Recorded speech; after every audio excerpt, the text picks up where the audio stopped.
Good morning, everybody, and welcome to the Tuesday, September 12th, 23 work session of the Harnett County Board of Commissioners. At this time, I will call the meeting to order and ask Vice Chairman Bill Morris in order to lead us in the Pledge of Allegiance and Please invocation. stand. I pledge allegiance to the flag of the United States of America and to the republic for which it stands, one nation, under God, indivisible, with liberty and justice for all. Will, please bow with me. Dear Heavenly Father, thank you for the many blessings we receive. Please give us the guidance and the strength to govern and do what's best for the citizens of Harnett County. In Christ's name we pray, amen. Amen. Thank you, sir. Well, good morning, everybody. Welcome. Seems like we got pretty much every single department here today. That's outstanding. Well, good deal. We'll go ahead and kick this off. First, we'll start with an update on the opioid task force strategic plan. Mr. Coley Price. All right, good morning, Mr. Chair, members of the Morning, board. Jeff. Hope everybody's well this morning. Chris and Jeff and I are going to kind of give you an update. The opioid task force, we want to talk a little bit about what's happened over the last year with the task force and then present strategic plan for public input. We'll give you the dates on that and then share intentions for moving forward. So that's kind of what we want to talk about this morning. The three of us are going to kind of team up. So we're going to go through the PowerPoint. I think it's there in front of you. So very informal. So if you have any questions, comments, please stop us at any time. We'll be glad to answer any questions you may have.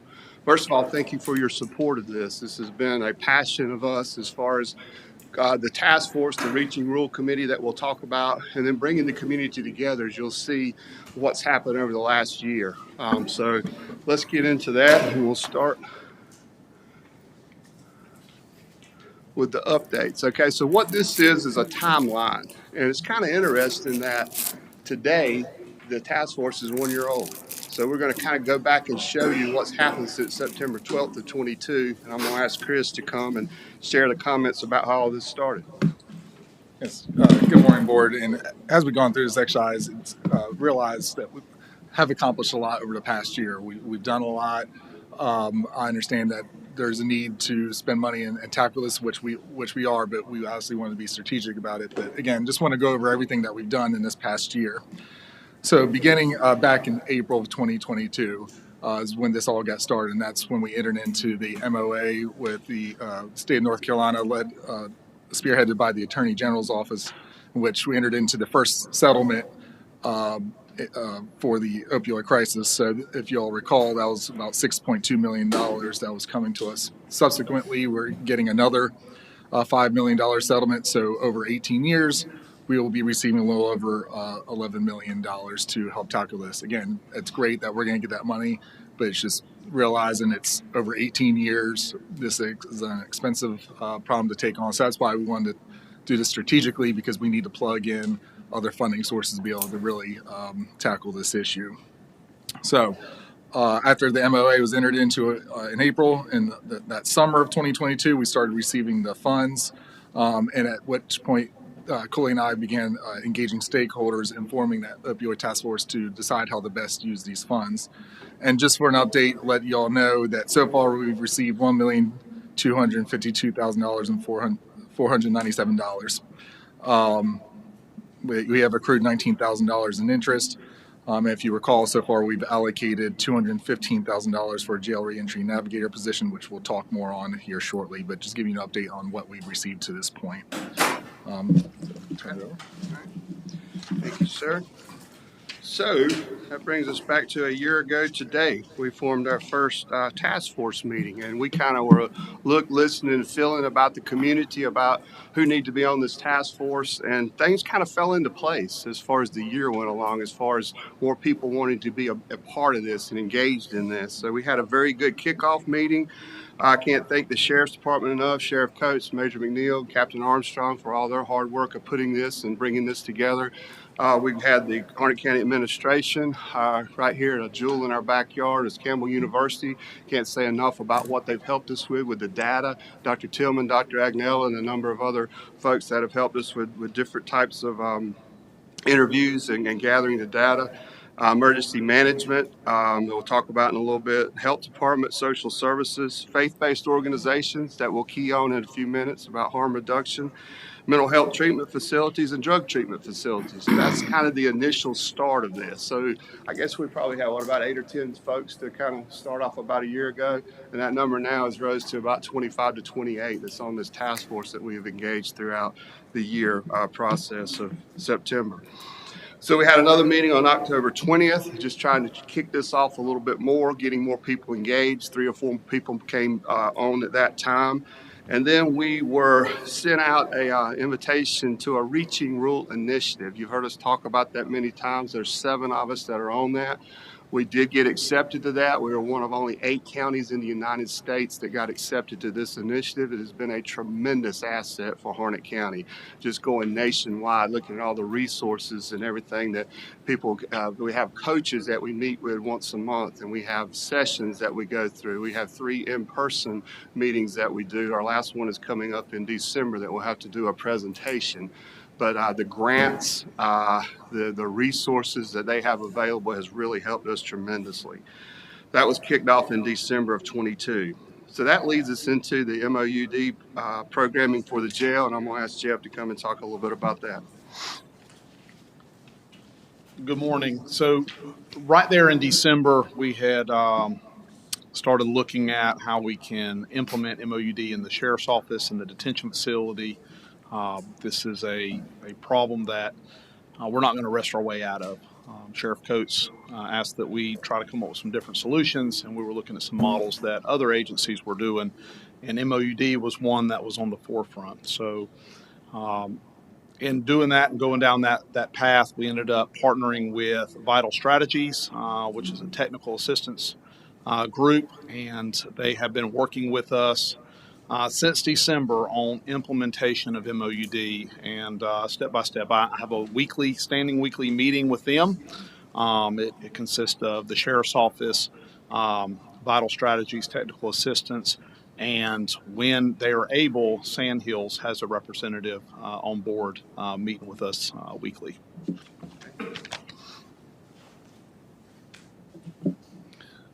So moving on into 2023, as Coley has mentioned, we have our monthly meetings with our Reaching Rule coaches, which still continue. We'll have our next one in a couple weeks. February 9th, we had an opioid task force meeting in which we had Dr. Tillman from Campbell University and his students present on their findings. So what his students did was go out and interview all the necessary stakeholders to figure out what are they doing and what do we need and what are the gaps. So it's try to figure out what exactly our county does provide, because not everyone is talking. So we just want to figure out what is everyone providing, and then obviously what's the gaps, what do we need to fill in, and how can we best communicate. So that was very beneficial to hear their findings from that. Then in February, as Coley mentioned, we had our first Reaching Rule visit to Loudoun County, Virginia.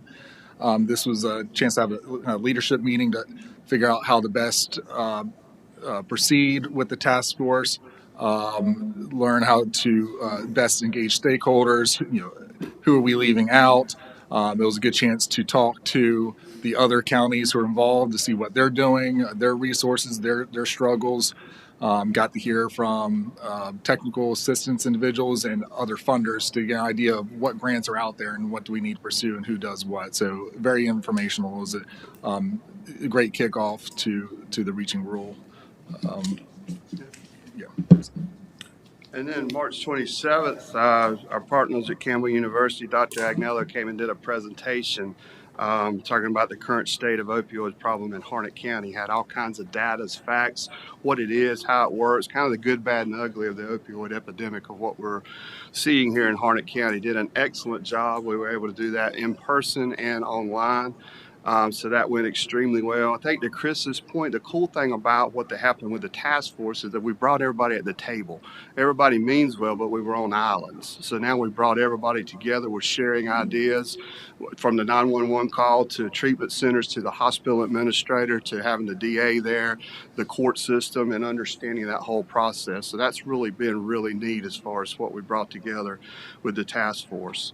Then on April 20th, we did a priority definition. That came through our task force as far as where we're at. We identified 17 different priorities, and we did more of a primary, secondary, and tertiary approach as far as low-hanging fruit and working our way up the tree of success stories of what we could accomplish. So you see those definitions here in front of you. And so we also looked at addressing the opioid epidemic through sustainability, prevention, and intervention. And you see the bubbles there of how it coincides with the priorities. So that leads us back to another Reaching Rural visit in Franklin County, Massachusetts. Yeah, so that was our second meeting, part of the Reaching Rural, where we went to Franklin County, which is a rural county, smaller than population-wise, smaller than Harnett County. But it's amazing what they're doing up there. They've been doing this for 10 years, so we really got to see what they've accomplished in that 10 years. And what was really a huge takeaway is to say, go slow, be mindful of what you're doing. Don't try to do too much at one time because you're going to fail. There's no way to do it all at once. And that was an important key for them in order to be successful. They got buy-in, kind of took the low-hanging fruit, so individuals stayed engaged. And from there, they were able to build upon that and kept people engaged in that process. They have subcommittees that work together. They have elected officials, their DA, everyone's bought into this process. And they've really done great things in just, again, a very small rural county in Massachusetts, but probably the most successful program in that state. Then that brings us to May 15th, where we came before you, the Board of Commissioners, kind of give you an update and had a public input session. Obviously want to continue to do that, hear from our citizens about what they're experiencing and what they feel needs to happen as far as the prioritization and the public input. May 31st, we had a virtual site visit with Judge Heath of the 8th Judicial District. Very, very informative. She's over Greene, Lenore, and Wayne counties. And I'll ask Jeff and Chris to talk about that just a touch.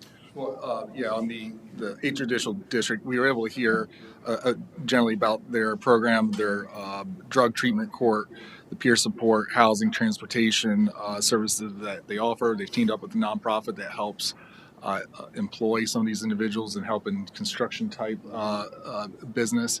So again, and that's a huge key is when these individuals, they treat them in the jail, but once they get out, housing and employment is a key to maintain their health.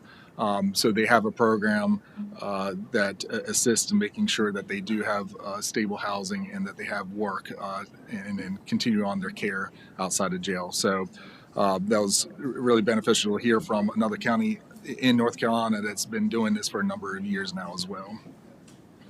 That leads us into a summit on reducing overdose that was in Durham. Jeff, Chris, I, and Brent and Allie were able to attend that summit for 2 days. Really good information, great resources, great response as far as listening to what's happening in and around our state. They did a really good job of putting that particular summit on. And that leads us into the MOUD and Harnett County Detention Center. In creating this MOUD program, we found through the advice of the technical assistance group that we needed to do it in 2 phases. So our phase 1 official start date was June 15th. What that means is anybody that was currently receiving care at a clinic that becomes justice involved and comes into our facility, we would maintain that continuum of care for them for their treatment and recovery. So essentially it's the medical staff at our facility contacting that clinic, getting the treatment regimen transferred over, and then when they leave our facility, transferring that back to the clinic. The only other difference is in phase 1, the only patients that we would induce onto a opiate response program would be pregnant females. So June 15th was the start, and since that day, we have had, I don't have the exact numbers, we've not had many, but we have had probably a handful of folks that have become justice involved that we have provided continuum of care. June 15th was another opioid task force meeting. Campbell had gathered more data with the interviews that the students of Dr. Tillman's class had put together leading into the prioritization and talking to the opioid task force about how they felt about that with comments, ideas, suggestions. June 21st, we were able to go to Wayne County Sheriff's Office. More than gracious to help us with that. We talked a little bit about that with the jail navigator as far as what we're fixing to do in the interviews in the next week or so. Be the first position for the MOUD as far as what's happening in the Harnett County Jail. And then Chris and Jeff and I were invited to go out to Austin, Texas to speak on a national level as far as the opioid epidemic in rural America. They really liked what we were doing with our program as far as putting this together, the initiatives we'd set forth, the priorities, and the strategic planning efforts. So I'll let Jeff and Chris talk briefly about that and that experience. So we were, as part of the technical assistance side of things and the reaching rural, on both sides of the house, we were invited out there to Austin, Texas to give a presentation. The presentation was limited in scope to how does opiate response look like in a rural community. So we were able to share each of us that were on that panel, kind of our focus and our experiences on how we're dealing with opiate response in a rural community. So we brought them up to speed as to how we were implementing MOUD, the successes that we were having thus far, and also to include the challenges that we were facing, maybe in a rural community. The response was overwhelming, overwhelmingly good. I think we were the last session on the last day.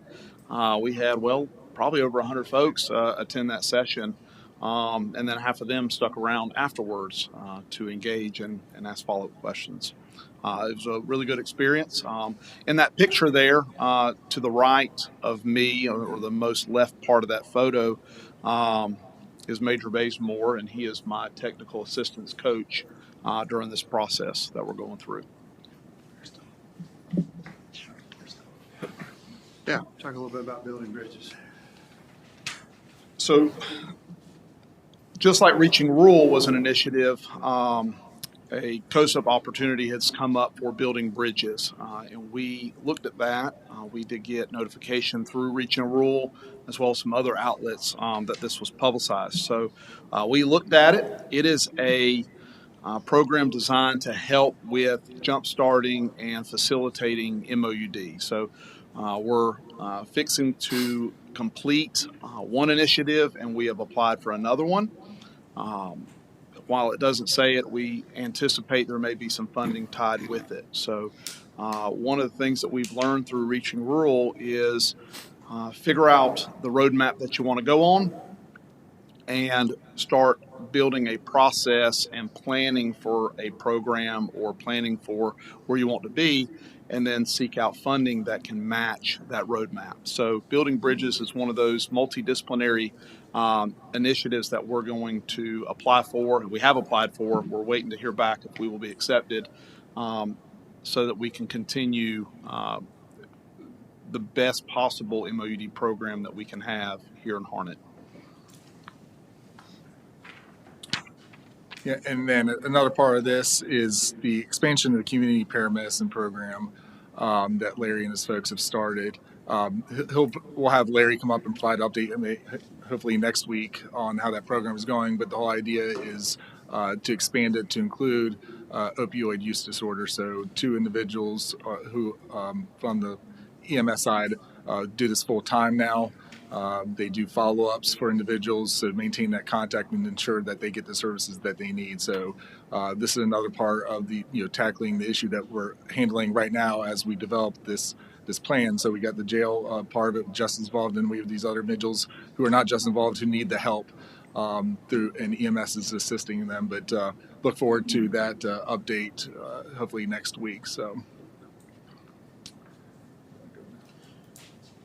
In part of the jail MOUD program, we're going to need somebody that can facilitate that program, that can run that program, currently help build that program, and then once that's built, manage that program. We have successfully been able to create a position And as Mr. Appel has also stated, we have funded that for the first 2 years through opiate settlement funds. That we've titled it a jail reentry navigator position. Essentially, it's a reentry coordination piece. So this person's primary responsibility is to help the justice involved person that is suffering and dealing with substance use disorder get the services, not only ensure their well-being in connection with the medical while they're at our facility, but once they're leaving their facility, making sure those contacts are made for services in the community. And that leads us into August also, as far as the Harnett County School System hired a clinical social worker. So that was a breath of fresh air. Dr. White has been leading that. Commissioner Matthews, I know you've been a part of that as far as seeing what's happening, just listening to Dr. White of what we're dealing with on the ground in the school system, the issues that y'all are facing. What was kind of neat is Dr. White, at the 11th hour, I asked him to be a part of this Reaching Rule initiative, and he graciously accepted.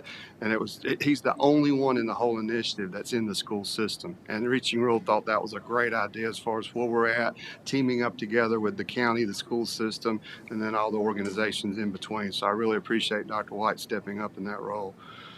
All right, so as another part of this learning process, Allie, Jeff and I went down to attend a Fayetteville PD lead meeting. We were invited, and Gaston County is invited down there as well. Gaston County is actually implementing lead right now, so they're a little ahead of us. But it was a good chance to learn more about this program, and it's a pre-charge diversion program. So you have your drug court, which is post-charge, and then getting in the assistance they need. This is pre-charge. And it was a great experience to learn what they're doing. You know, these are individuals that they come into contact with law enforcement often, but they see come in contact with low level of misdemeanors. And if it involves a victim, if there's theft involved, the victim has to consent to them entering into this program. But as they said, most of the victims want them to do this because the whole idea is they want them to stop stealing or stop trespassing, and it all boils down to the opioid use disorder that they have or some other issues. So it's been successful. Obviously not everyone successfully makes it through this program. Unfortunately, some of them do reoffend, and they handle it that way, but they get together twice a month to go over the list of cases that they have. They have peer support that's involved. They have treatment providers, some nonprofits. So it operates very much like a drug treatment court, which they'll meet before the actual getting together with the individuals. It's just at a different point in time when they come into contact with these individuals. And the other good thing about it too is it is a little bit, you don't want to focus on money, but it's more economical when you're not having to get the court system involved in this. So if they can cut it off at the beginning when the law enforcement officers come into contact and help get them the help they need, that benefits everyone, because at the end of the day, it's not necessarily the charge and getting them convicted. It's about giving them the help so they stop reoffending. Then September 5th, John Rouse and the health department started a distribution of Narcan nasal kits, which is an important part of one of the goals that we'll talk about here soon regarding reducing harm. So, getting this out there to individuals to ensure that if there's an overdose, that they can be revived is an important process of all this. So now we get into the draft strategic plan. As we've mentioned, we've had public meetings to gather feedback, key informative interviews, analysis of secondary data with Campbell University using their students, application of tiered prevention logic with primary, secondary, and tertiary treatments as far as what we're looking at with our priorities. And it gets into the SOLVE approach. And I know we sent y'all the draft plan, but I do want to briefly go through this with the SOLVE. S is a stigma is reduced. We commit to addressing life-threatening community stigma that acts as a barrier to treatment and recovery. That is a huge, huge barrier to get over. Ownership is shared. We commit to addressing this collectively and using all the resources and all of our systems to care for all of our people. L is for learning. It's continuous. We commit to ongoing work to understand best practices, to learn from the latest research, and to evaluate our own efforts. V is values are foundational. We commit to cultivating responses rooted in the shared values of our community, including our faith-based communities. And then E is equity is centered. We commit to comprehensive action that works to ensure the needs of all groups within our community are being addressed. So that leads us into goal 1, goal 2, and goal 3. Goal 1 is prevent harmful substance abuse, and this comes out of the priorities as far as what we just mentioned. So goal 1 is targeted support at-risk families, at-risk youth and families, and then leverage peer support networks and community advocacy.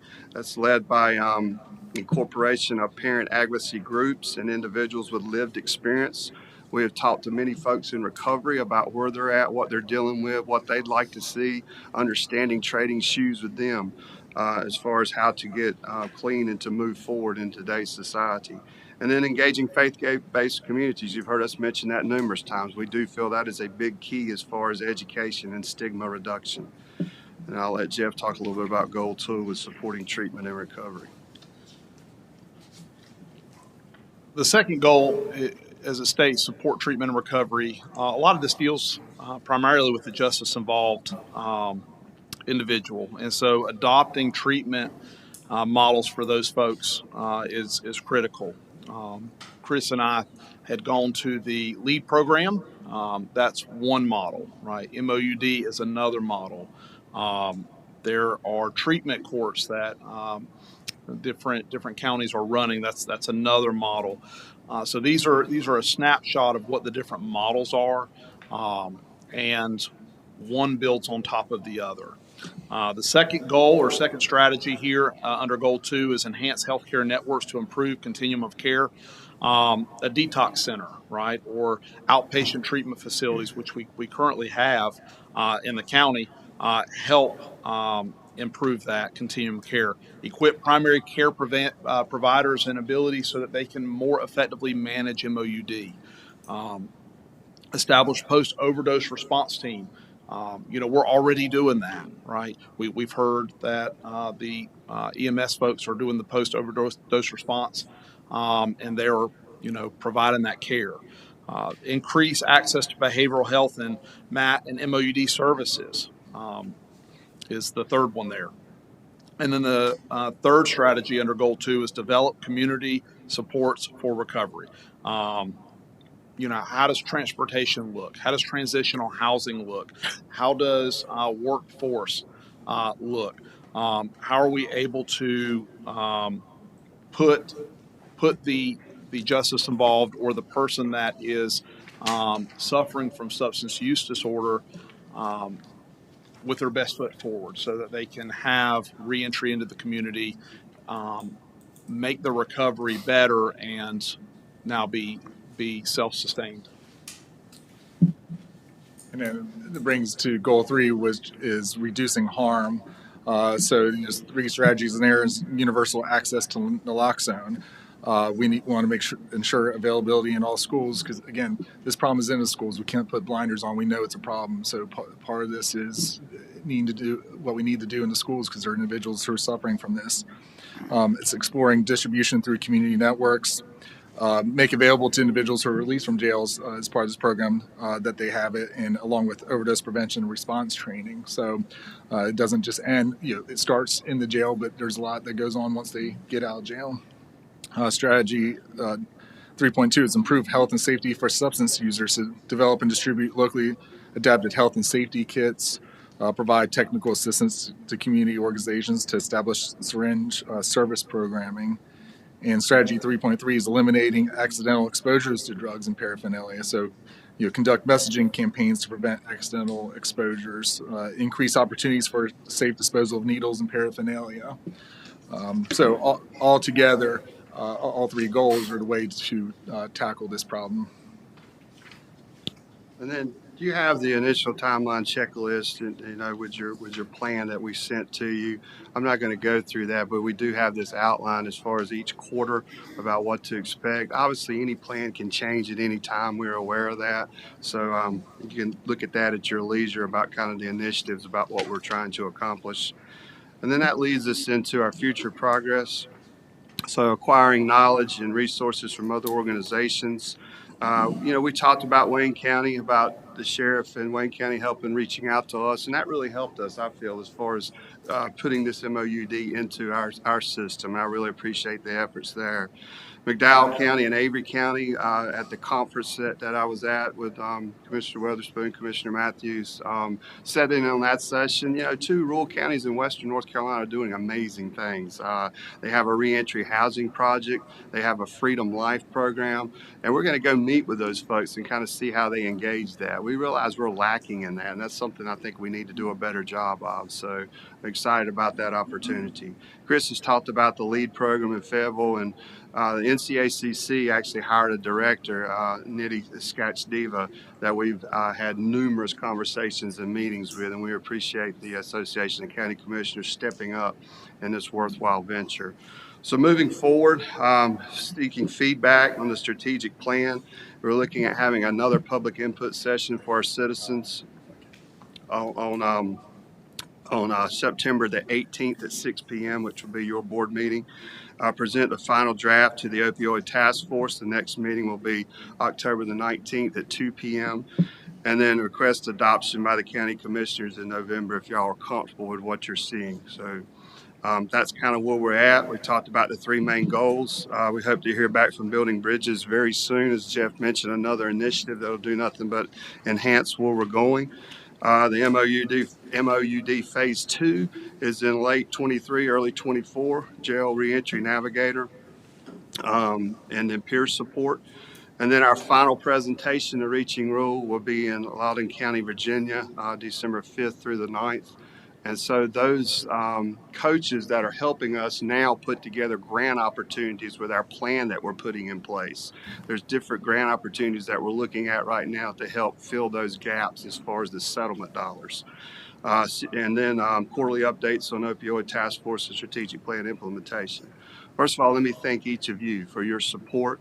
Obviously, we take this very serious. I know this is rather lengthy, but it's something that we have a passion for, and I really appreciate all the groups coming together and making Harnett County a shining light, not only in our state, but our nation. So I appreciate your support. And with that, any questions, comments, or concerns that you have, we'll be glad to answer. Outstanding. Thank you, gentlemen, for the update. Does anybody have any questions or comments? I appreciate your time this morning. Appreciate you. Thank you very much. All right, moving on. We're going to discuss a request for a public hearing to allow citizens an opportunity to comment on transportation needs in the proposed 5311 Community Transportation Program. Mr. Blevins. Thank you, Mr. Chairman, board members. Every year we do an application for the next fiscal year for funding for the transportation system. It's under the 5311 Community Transportation Program. It's also termed combined capital, so admin and capital. And as an application, we're required to hold a public hearing or have the board hold a public hearing to receive those comments. And during that public hearing, we will discuss the current funding, our application. We'll mention the Rural Operating Assistance Program, which is normally approved by the General Assembly every year. Obviously, it hasn't passed yet, but we do know what amounts we're supposed to receive for this fiscal year. So we'll do that. And again, so the total funding, excuse me, let me back up here. The total funding for our admin request is $312 with a local match of $60,000.48. The capital request is for $349,000 with a local match of $39,900, which is the 10% required. The capital purchases for fiscal year 25 are 3 raised roof replacement vans with no lift and a minivan with ADA compliance addition, so that the minivans we have now are not ADA compliant. So that would be for the fiscal year 25. And finally, we are recommending to apply for fiscal year 25 Traveler's Aid again. It's the same amount of $5,000. And as you recall, the Traveler's Aid is to help homeless people that are down and out that need a transportation out of the county on a one-time deal. Are any questions or concerns or? Questions? Comments? Pleasure of the board to add this to the agenda for the September 18th meeting as a public hearing. Gotta wait till we find out what our budget. It ain't looking good, but Recommendation? That is a good point, Mr.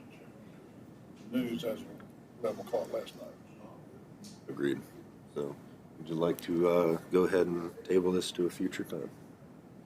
Well, please, the rest of the board, why don't we set it out 30 days? We may have an answer by then, and that won't mess Mr. Levens up if it does, we do get a budget.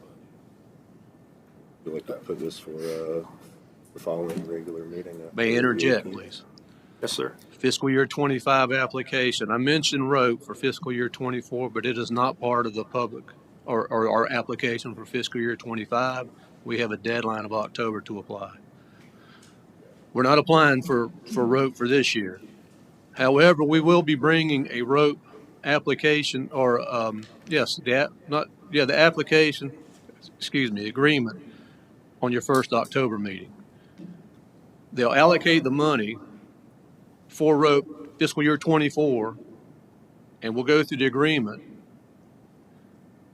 with they do approve the budget. So it's two separate things, and all I mention that is because we talk about ROPE. You talk about every transportation services you have, but we'll talk about ROPE under the fiscal year 25 application for admin and capital, $5311. Gotcha. So we need that public hearing in order to apply. It's a requirement. Is We won't be obligating ourselves to any money until you apply. That's correct. For fiscal year 25, and then we'll ask for the $5311 for next year's budget. And mind you, this is Federal Transportation Administration's dollars coming through the state. It's a block grant the state has. Is there any objection to putting this on as a public hearing for citizens in order to discuss this following next week? We'll go ahead and add this as a public hearing on the agenda for the 18th, please.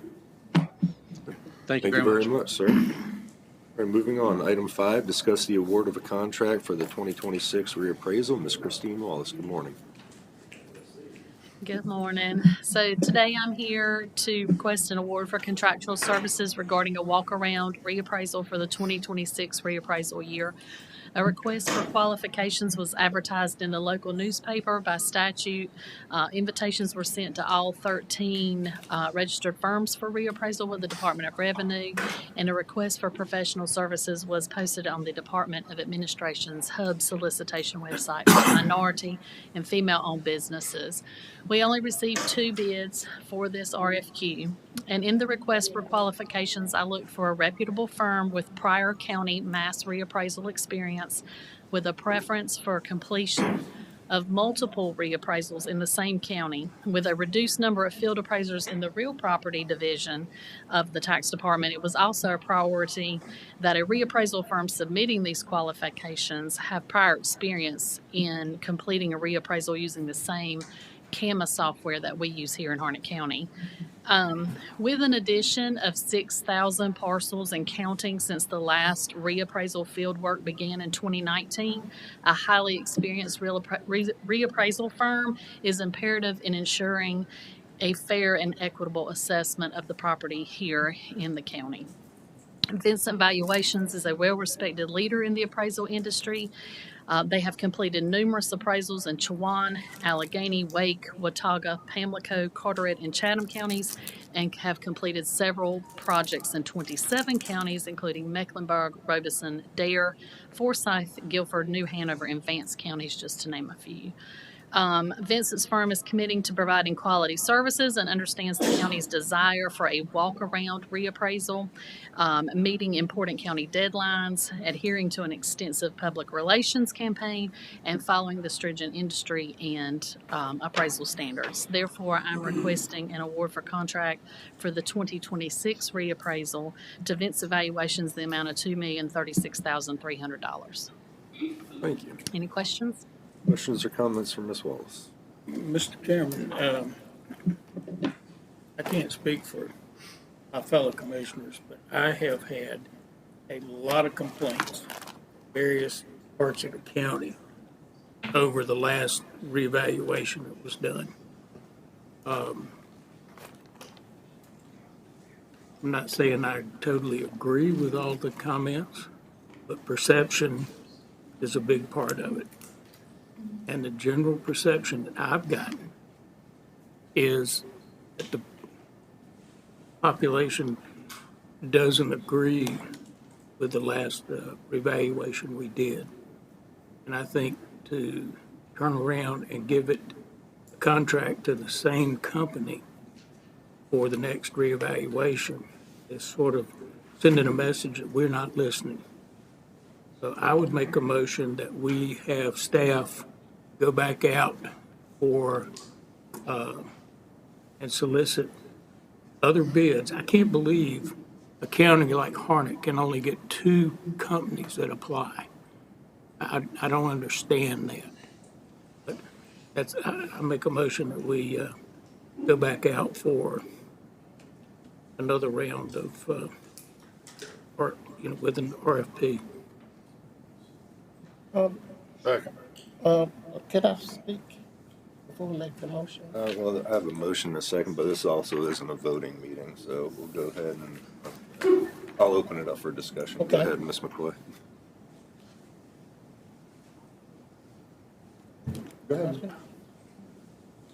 I can't speak on what the tax department did at all, but I think I'm here and I'm one here that can explain exactly what happened and why that company was chosen.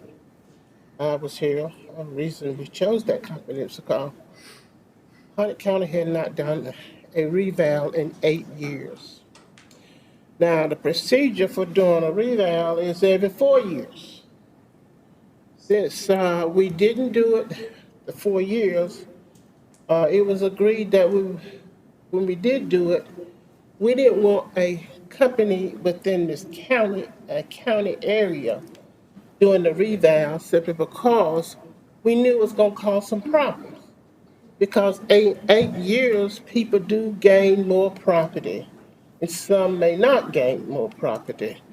I'm not questioning what the tax department did, and I totally understand the citizens and the citizens' complaint. But when you wait 8 years to do a reval, you expect things to change, because things changed for me. I had added on to my home and all of that kind of stuff. And my taxes, I question it. I question it because of where I live and because of the conditions around my area and where I live. Living in an area where you have a concrete plant there, I thought that would devaluate my home. And I didn't agree with Christina, and I called the former director. But I had to accept that because we had added more to my house. I'm not questioning what you're saying. I'm not saying no or whatever. But I think the citizens needs to know why the taxes was increased the way they were, and the reason for 8 years is a long time. Ma'am, do you have an objection in order to send this out for a rebid? So we can. No, I don't have an objection because I don't know the company that did the bidding. I don't know the company that we agreed to do it that way, but under conditions and what they had to work on, I totally can't understand it. Is it the pleasure of the board, or is there any objection in order to send this back to staff in order to put it out for a rebid? Mr. Chair, if I might ask one question here. I know you said there were 13 companies, I guess, that were recognized by the state to be able to perform this type of service. And I think I heard in your description that there were some prerequisites or expectations from the tax department as to what you would like to see included in that proposal. Do you think that is what maybe caused some firms not to bid on that? Or is there more to why you would think we would only get 2 proposals out of the 13? No, the key thing for the tax department was that when I moved over to the tax department in 2019, we had 6 people on staff as real estate appraisers in the tax office. And since that time, we're now down to 3. And so we do not have the staff to train a company to come in and use our software the way it should be used. That would put us behind. So that was a very important factor in choosing someone who is familiar with our software, because there's a lot of training that goes in to applying the schedule of values and keying this data into the system. So I think I hear you saying that some of these other companies were not familiar with the software that Harnett County uses, and that might explain why we had so few people to submit a proposal. Thank you. Yes. Pleasure to the board. Go ahead and send it back for rebid. Yep. All right, if you can go ahead and send this back for a rebid, and maybe we can get some more involvement.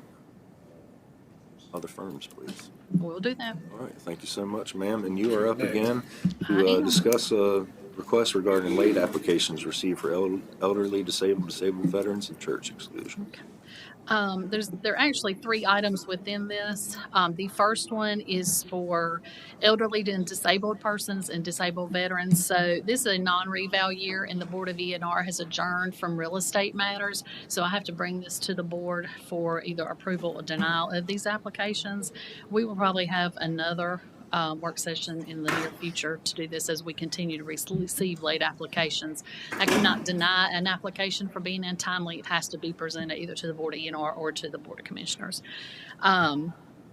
So the application period for this elderly, disabled, and disabled veterans is January 1st to June 1st. The applications that are attached to this agenda item all submitted their applications after the June 1st date. And they did all meet the statutory requirements for age, income, disability status, and ownership as of January 1st. So this group of applicants, had their applications been timely, they would have been approved. So what I'm requesting from the board is that you make a decision as to whether to accept these as untimely applications and apply the exclusion for the disabled, elderly, or disabled veterans in this group. Any questions or comments? Pleasure of the board. Mr. Chair, I would recommend that we accept these applications, since Ms. Wallace has said they meet all the criteria, and that we put that on the consent agenda for next meeting. Is there any objection to adding this to the consent agenda? We'll go ahead and add this to the consent agenda for the 18th, please.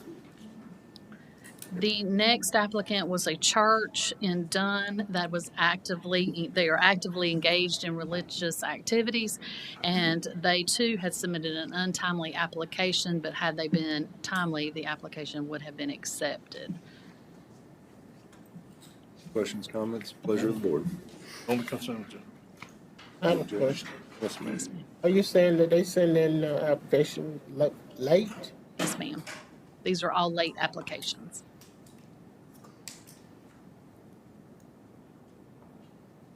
Okay. Any objection? This consent agenda for approval?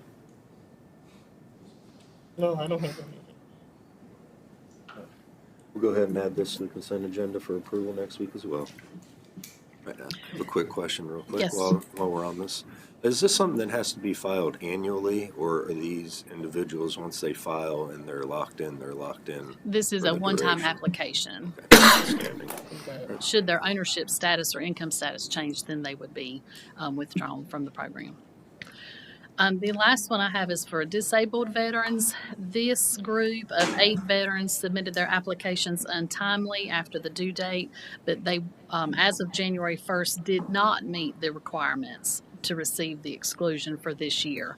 However, 7 of them, their disability status was after January 1st of 2023, and 1 of them did not meet the ownership as of January 1st, 2023. However, these 8 applicants would qualify for 2024. So I'm asking for either approval of these applications for 23 or disapproval, in which they'd have to wait till 2024 to apply. My understanding was that most of these individuals had received their disability status after the date. After January 1st. Any questions or comments? Is there an objection to add this for approval for the consent agenda next week as well? Seeing none, we'll go ahead and add this to the consent agenda for approval next week as well, please. Okay. Thank you so much. All right, thank y'all. All righty. All right, item 7, discuss approval of the Motorola VHF paging system. Mr. Ira Hall, good morning, sir. Good morning. So I'm before you asking for approval to replace our aging VHF paging system at our 911 dispatch and at the 5 tower sites that are listed out on the agenda request. This system is used to dispatch fire and EMS departments in emergencies. The system's over a decade old, and it's just starting to have issues, and we're having a hard time finding replacement parts. So it's just time to get to the next generation of hardware. And the reason why I'm before you is because of the cost is $592,500 and some dollars. So it's a little pricey, but it's specialized equipment, and it's just the way it is. It's a Motorola paging system. It's on state contract, and we actually have funds available for this expenditure in our 213 internal service fund, which we're using to fund this kind of equipment replacement over the years. So any questions on any of that? It's pretty straightforward. You have the money to pay for it out of them. Yeah, we're not asking for any extra money. It's just the cost of it. We need to come before you guys, make sure you're good with spending $500,000. How much does it cost? For the hardware is $592,000, a little over that. Okay. Yeah. Yeah, like I said, it's specialized stuff. Objection? Brooks, good? I'm good. Go ahead and add this consent agenda as well for approval. All right. Thank you. Thank you much, sir. All right, item 8, discuss a request to award a contract to Osborne Contract Services for repair at Dunn Irwin Transfer Station. Mr. Chad Bean, good morning, sir. Good morning, Mr. Chairman, members of the board. Coming to you this morning to ask approval to award a contract to Osborne Contract Services to repair our Dunn Irwin Transfer Station floor. We sent out for bids and want to thank Ms. Renee Ward Ford for all her help with that with the finance department.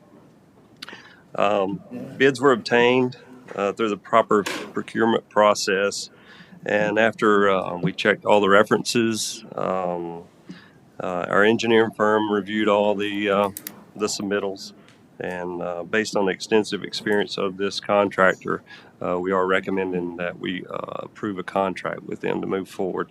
The good selling point with using this contractor is you're not looking at it closing for any length of time other than maybe a day or so, which is very imperative as far as our operations, as far as not only our operations, but it also affects everyone in the community, all the municipalities that do garbage collections, so it doesn't interrupt their scheduling.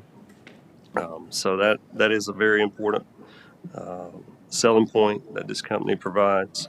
Also, we've checked with colleagues in the business that have utilized their services and have all been pleased with what they've done. So with that said, I would ask for your approval for the contract with Osborne Contract Services for an amount not to exceed $276,247. And I'll be glad to answer any questions if you have any. Is that the big metal building where you back into the Yes, sir. one that's annexed? That's exactly right. Yes, sir. And that's what, 100 by 100? Not quite that large, but yes, it's roughly 80 by 100 or so. Yeah, something like that. 200 yards of concrete. Pleasure of the board. Any questions, comments? Go ahead and add this consent agenda for next approval. Go ahead and add this consent agenda next week as well. Thank you, Madam Clerk. Okay. Thank you, sir. Thank you. All right, Development Services, we have 2 upcoming proposed zoning changes. Yep. Thank you, Mr. Chairman, members of the board. We have 2 cases that we are up for discussion this morning. The first is a request to rezone 35 acres from RA40 to RA30. The property owner is LGI Homes, and the applicant is Greenfield Communities, and this is located in Hector's Creek Township. And it has public water and public sewer available to it. This site, as you can look on the map, this is actually adjacent to the Serenity. If you're familiar with the large development, the Serenity development, this is adjacent to that. And it's our understanding that the Greenfield Communities are also the folks who are developing Serenity. So they have entered into an agreement to purchase this land and make it part of the Serenity development. And so therefore, they are looking to rezone the property to obtain some additional lots, because they are going to be running sewer to the property versus how it currently sits. And this actually has an approved subdivision on it now by LGI Homes, but it was going to be septic based versus sewer based. So they are looking to reduce or increase the density slightly to help out with their situation with running the sewer to it, which makes sense. The area, if we could go up on the staff report there, go up. There's an important map note the other way. Right here. Stop right there. Back down. Back down. Keep coming. All right. Bam. The surrounding projects and developments in the area, it's important that you see just how much development is going on in this particular area. Typically, RA40 is reserved for your larger lots and things like that. But with everything, all the changes that is taking place in this particular area, it makes sense that the projects start moving to a more denser, a smaller lot situation, especially with Serenity, which has some of the smallest lots in the county. So it's important that I think that you all see that some of the developments and the changes that are happening in this particular area. Obviously, it's up close to the Wake County line, and a lot of growth is taking place in that area. It is not compatible. This change is not compatible with the current land use plan, and that's why I showed you the map, because obviously when we go through the process that we're going through now with updating the current land use plan, this area will certainly change to a more denser and make more sense where it would be compatible. So it's important to note that while it's not currently jiving with the plan, so to speak, we expect it will be in the future based off the changes that are taking place in the area. So I wanted to make sure I pointed that out. The other kind of questionable thing that's taking place here, there was some opposition. That I wouldn't call it opposition. There were some folks that were concerned that showed up to the meeting, and if you'll see, this connects to another Sherman. What is it? I can't see that. Sherman Pines Road. Sherman Drive. Sherman Drive, yeah. Or Sherman Road, I guess. Sherman Road. I know Commissioner Weatherspoon's intimately involved with this because of some of the comments that we've had from that area. But there's a connection that our current UDO is requiring that would be made through there. And those folks, that's an older subdivision that's already been in place. And so we're currently working with DOT and going through the process with the current developers and the folks that live in that to see if that connection is necessary and if that has to be made. So I think the folks are showing up to the meeting in concerns that they would actually increase the traffic coming through their neighborhood. So I think they're obviously looking at that and have a concern with that, which is certainly reasonable. It's important although we don't want to get too far in the weeds when we start talking about rezonings, when we get into developments, but it's our understanding that there would be at least 3 connections to the Serenity project into this site. So maybe the connection to Sherman Road isn't quite as necessary as we need to, but that is certainly another part of the puzzle that'll be handled at some point later in the process. So, but I think it's important that you all are aware of the situation. So if when we go through the public hearing, you probably will have some citizens here that will have concerns about that, and that way you are aware of that. That's all I really have. Oh yeah, the planning board voted to approve this. They were unanimous in their vote to approve this, and as a department, we supported as well with all the things that I mentioned with the changes that you have. Do you have any questions for me about this case? If DOT approves putting in a cul-de-sac on Sherman Road or a hammerhead, that eliminates those objections because there will be no traffic coming out of Right. this. Yeah. Into Sherman Road. That is true. It's just right now the UDO requires that the connection be made, so we'll probably have to go back to the planning board. But what you said is exactly right. Once we were able to get a clear and definite conclusion from DOT as well as the developer on what they're willing to do, and hopefully can get an answer to that, maybe that side of it will go away. But I think they have a basic agreement right. that's going to be the solution. Right. We just have to get it. We just have to get it approved. You got to get it in Got to writing. go through the process. So You got to get it in writing. That's exactly right. And no guarantee that it'll be approved. Do I know? There is no guarantee that it will be approved. That the road will be what Commissioner Weatherspoon mentioned. Right.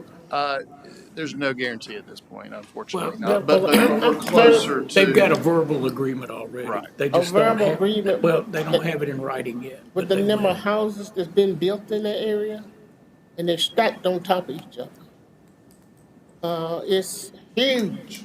It's probably about 1,500 houses there. No, they're not quite that many. But Not quite that many? Not yet. Not yet. Not yet. But it soon will be because I'm very familiar with that area. Yeah. It's and the traffic is bumper to bumper all the way from Hollow Springs Yep. to 401. Yep. And we already have enough traffic on 401. You can't even get up 401 and make a left turn for those people that live on that highway.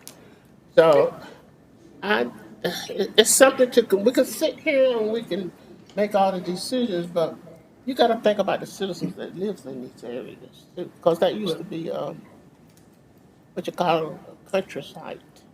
But now Certainly. it's the reason I know because my mother used to live on lived in that area. I understand. Yeah. So it's certainly I'm changed. very familiar with it. It's terrible.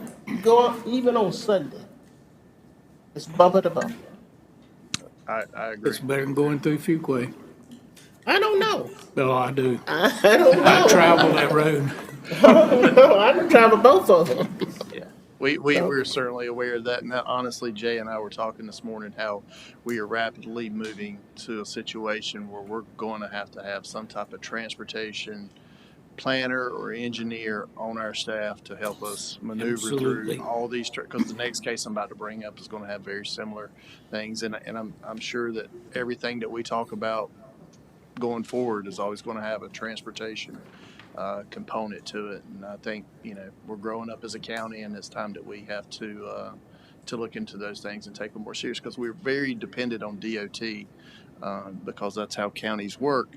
But at the same time, it never hurts to have our own interest always taken into account, and that's something we want to look to going forward. So I agree wholeheartedly. I see it. I see it in all parts of this county. Some things I never thought I would see, and it's really changing quickly. Growth is not bad. What's that? Growth is not bad. But No, you have no, to no. prepare for growth. That's right. And we are not prepared for the type of rooftops that we're getting now. We're getting a lot of And rooftops. That's true. serious, we got to do something else besides rooftops. We don't even have decent restaurants here. We don't even have decent eating places here. But the few that we have are decent, and I enjoy eating there. But rooftops is all we have. Yeah. And it really concerns me. It really does. But that's not your problem.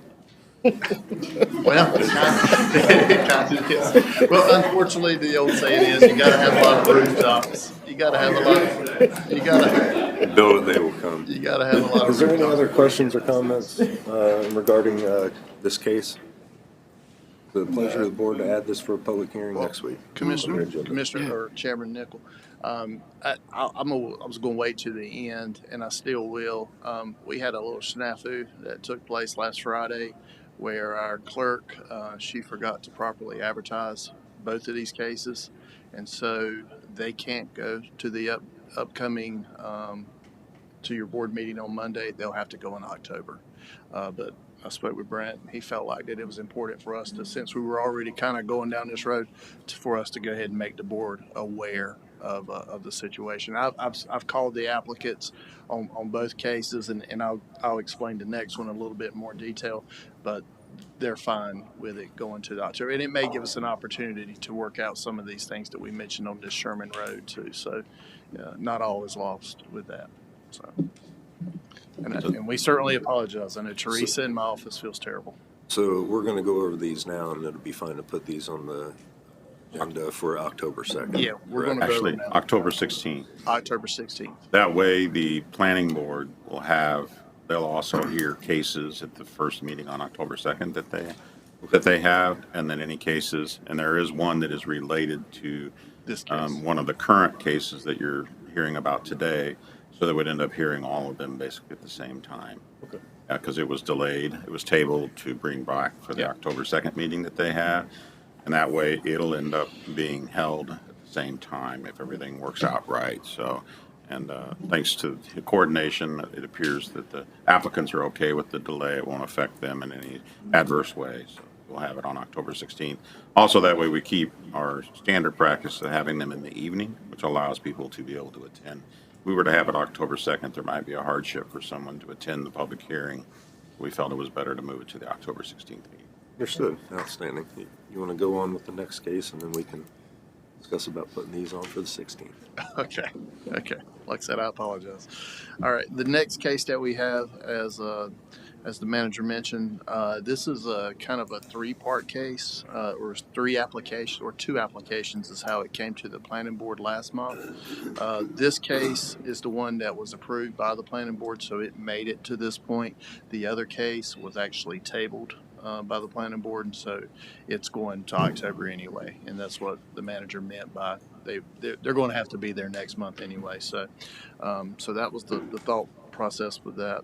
But the owner of this property is the MBI Group. The applicant is CE, is the CE Group Inc. They are requesting to rezone an RA20M piece to commercial in the Hector's Creek, and it's 9.69 acres located along 401 over in the Kipling area. Public water is available. Private septic tank would be utilized for this site. This one is compatible with the current land use plan as it's written.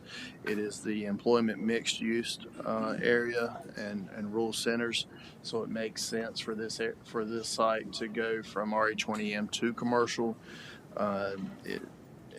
It's also, because of that compatibility, small scale rezoning is not an issue and things like that. This case was heard by the planning board as well, and it was voted to unanimously 4-0 to approve. I think there was one concerned citizen who was at the site just asking questions, but for the most part it went through with relatively no issues. We supported as well, we being the planning department, or development services I should say. I did want to mention, I think it's important to mention so you are aware, if we could go back to the map of this site, please. Across 401, this site is part of a bigger, that any of those are fine. That's fine, right there, perfect. That one there. If you look across 401, there's two more tracks that the same folks own. And one, they did not take, the first one that's close to the railroad, they did not take this go around to the planning board, but the one adjacent to it, they are requesting to rezone that property to RA20R from RA30, I believe. It was tabled because of transportation issues. It does come down to that Kipling Church Road, which is the access point for that. The planning board showed some concerns with that access. There was only one person in opposition, and she had the exact same concerns. And so they asked the applicant to go back and look at other options about access and then come back. So we'll see how that shakes out, so to speak. But I thought it was important to make you all aware of it. I know Commissioner Weatherspoon's aware of some of the issues out here on this site. I know I've been here so long, I've seen this site before come up for development, and a lot of times the railroad tracks, it can be a hindrance to this site because of the access that it provides, because it doesn't provide, I should say. So we'll see what happens, but I just wanted to make the board aware of that one. Did you say the subject track, you say it's gonna be on a septic tank? They're not sewer there in their area? The one on the other side will be on sewer. It'll be on public sewer. But there's sewer on the other side of the railroad? That's correct. Yes. That's correct. This is just like what I just showed you. This is Harness Central Road. If you've been down Harness Central Road lately, a lot of Lillington has come in and taken on large portions of that track, and there's a lot of developments that's along that road. So, like I said, it's RA 30. It makes sense that it goes RA 20R. That's just how the development pattern is taking us, essentially. Right now, the developer is talking to the folks with Matthews Landing about having ingress egress out through Matthews Landing. I was thinking of sewer through there when he said the commercial track is gonna be on septic tank. It's not a red flag with me. I'm assuming they're trying to avoid the cost of boring under that railroad. Oh, yeah, absolutely. Yeah. I mean, there's a ridge. Anything pretty much over on that side of 401's really tough. It took Serenity almost 2 years to get the sewer from where it was at over to Serenity. That's much further up. But, yeah, it's everything back this way is fair game, and that's where the sewer wants to flow, which is where the line is. So. But may I ask this question? Does that mean you'll be able to stack more homes on that property? The RE 20. 20? If you Now, change it to that's 20? not what we're discussing today, but yes, that will come back before That's you gonna in come back to October. us. That'll be in October, and yes, it will allow more density. But that's what the growth pattern's calling for, and because we have a sewer line running through there, that's what we're asking for, basically. Unfortunately, we can't stop these rezoning requests until we get the new land use plan. Because this probably, hopefully this will agree, or RA 20 would agree with the new land use plan. It will. I mean, But we can't stop everything Be waiting too on late. Be too late then. Yeah. I mean, well, the land use plan is going to look at your growth patterns, and it's going to say, you got sewer, you got public water, you already got this type of density. This is what you're going towards. I mean, and so it's going to say that. This might be a silly question. But if you don't know, it's best to ask, right? That's absolutely right. So how far is the sewer gonna reach out from, say, the Littleton area, surrounding areas? No way of telling how far that's gonna reach to. Well, I mean, we're dependent on developers to run the sewer. I mean, that's how it works. I know they And so run the the sewer. further they get away from that line, the more the cost are prohibited for them to be able to be on sewer. But obviously anything close to that sewer line is going to be fair game. And honestly, that's why they put the sewer line in. They wanted customers on it and all that fun stuff that happens when you do that. So you're 10, 15 years ago when that line was put in, we were essentially telling folks we want to grow in this area. And that's what we're doing. So I mean, so that's where we sit, and I suspect when we go through this updated plan, it'll absolutely happen again. I'm surprised that we hadn't grown before now. I mean, it is what it is. You got a big old sewer line that runs through there, so that's part of the ingredients for growth. Any other questions? Not a bad thing. The pleasure of the board to add this to the October 16th agenda for a public hearing. Go ahead and add this to the October 16th regular meeting for a public hearing, please. Thank you so much. Thank you. Thank you. Appreciate it.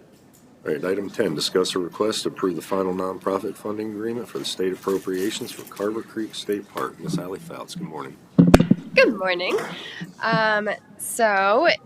Just to remind you where this money is coming from, in the 2022 to 23 fiscal year North Carolina state budget, Harnett County was allocated $1.5 million to pass along to 46 different subrecipients as designated by Senator Bergen.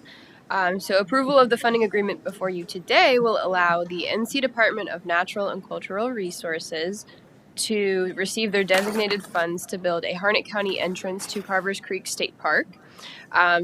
Great news, this is the final funding agreement, and so once this subrecipient receives their funds, then all of the $1.5 million will be awarded, and from then on, we will only be in charge of reporting back to OSBM on the funding. Are there questions or comments? Pleasure of the board to add this consent agenda for approval next week. Go ahead and add this consent agenda next week as well, please, Madam Clerk. Thank you. Thank you much. All right. Commissioners, at this time, we will review applications to serve on boards and committees. If you look in the packet provided for you, we do have a resignation by Ms. Karen Boyd from the Commission for Women and Youth. And there are no other applications attached. However, if you would take a look at the front sheet, there are some vacancies for many other boards, and if anybody has any recommendations for those, please reach out and talk to somebody and get some applications in. And we do not, we're fine with the resignation. There's no need for acceptance on that. It is what it is, correct? Yep. Right. Outstanding. So this time we will do County Manager's Report. Mr. Trout. Thank you, Chairman. The one item I want to cover in a little more detail today is a fourth quarter report on our performance management. There are 37 key strategic actions that staff is working on based off of the goals and plan that was developed by the board. So from that, you can see the report was in your packet that as of March 31, we had 40% pending, 25% in process, and 35% complete. I'm excited to say that as of June 30th, we had 35% pending, 19% in process, and 46 completed. So we're making good progress on those particular items. There is a lot of other detail that goes along with that in your packet that outlines our scorecard worksheet, so you can look at any details on all of those items. The one comment I'll have is that with this progress that we're making when we get together for our goal planning session in January, we plan to have an outside facilitator come in to have a discussion regarding what goals we want to look at for the next plan year. We've been making a progress and we really need some additional direction. Many of these items will be maintained, not forgotten, but I think we're ready to take the next step in some other areas that maybe in the past we weren't ready for because we needed to work on these items. Some will carry over, we know that, and continue, but just want to give you a heads up. That'll be an expectation that when we go into January's goal planning session, we'll be looking at trying to look at what's for the future.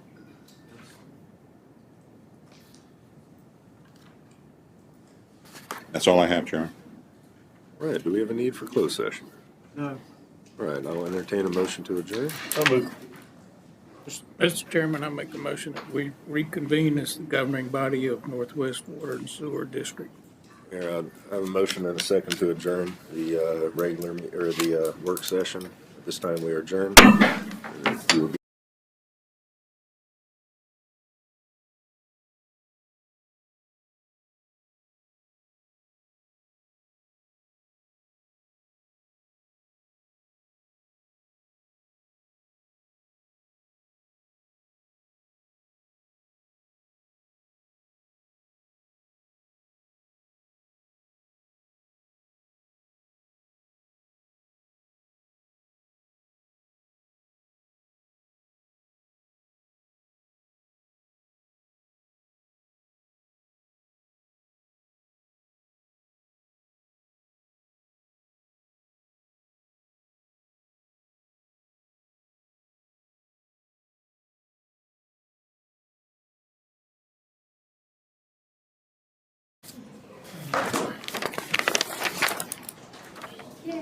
Staying in here, we're going over there. No, we're going over there. Too many cameras in here. That's right.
So moved. And a motion to second to adjourn, we adjourn.